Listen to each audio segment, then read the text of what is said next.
Friend, you've probably heard about affirmations. Maybe you've even tried them, standing in front of the mirror saying things like, "I am powerful," "I am unstoppable." They sound good.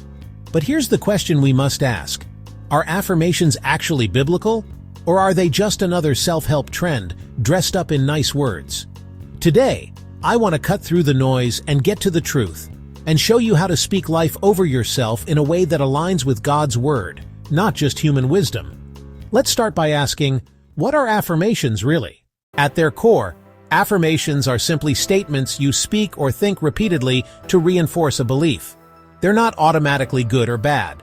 The real question is, what truth are you building your affirmations on? If the foundation is faulty, the whole structure will crumble. Sadly, much of what the world calls affirmations is built on self-reliance, not God-dependence. We'll unpack the difference next. Think about some popular ones you hear. I am my own source of strength. I attract everything I want. I am enough without anyone else. They may sound empowering in the moment, but without God's truth, they lead us toward pride, unrealistic expectations, or disappointment. The Bible warns us, unless the Lord builds the house, the builders labor in vain. Psalm 127 verse 1. Anything built on human strength alone won't last. So what's the difference between worldly affirmations and biblical ones? Biblical affirmations are rooted in Scripture, aligned with truth and powered by the Spirit. They declare what God has already said. They reflect His promises, not just our desires. Romans 12 verse 2 says, "Do not conform to the pattern of this world, but be transformed by the renewing of your mind." When you speak biblical affirmations, you're not trying to manifest your will. You're aligning your thoughts and words with God's will. When you speak God's word over your life, you replace lies with truth. You train your mind to agree with heaven and activate faith through confession. Jesus Himself modeled this when He was tempted in the wilderness. Each time the enemy attacked, He responded with, "It is written." If the Son of God used the word to overcome, so should we. I am loved with an everlasting love. I have loved you with an everlasting love.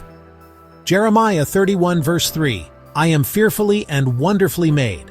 I praise you because I am fearfully and wonderfully made. Psalm 139 verse 14. I am not afraid, God is with me. Be strong and courageous, for the Lord your God will be with you wherever you go.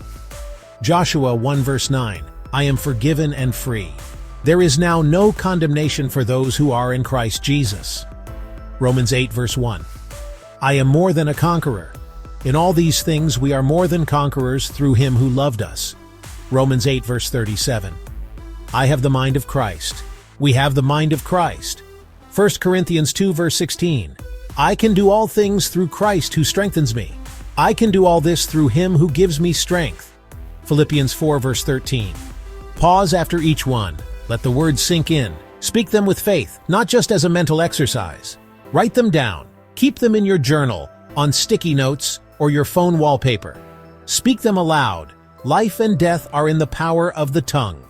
Proverbs 18 verse 21.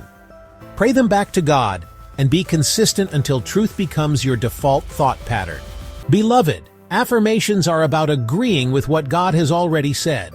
If you're ready, join the free 14-day Affirm Your Greatness email mini-course, link in the video description below. Your words shape your reality. Let them match heaven's reality.